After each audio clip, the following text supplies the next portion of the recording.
Here it is given that two vectors A and B inclined at an angle theta have a resultant of R which makes an angle alpha with A. So over here assume that we are having a vector, take it as A vector, and the other vector, take it as B vector. And if you are adding these two vector, A vector and B vector, assume that I'm just writing by using parallelogram law of vector addition.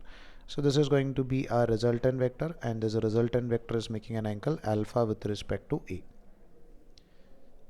If direction of A and B are interchanged, that means in the second situation, we are just interchanging their directions. That means instead of B, we are just putting A.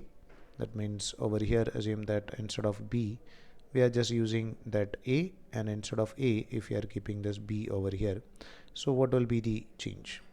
So if you are changing this A to B and B to A, so the angle between resultant vector and A vector becomes equal to alpha. This becomes alpha, and this angle will change.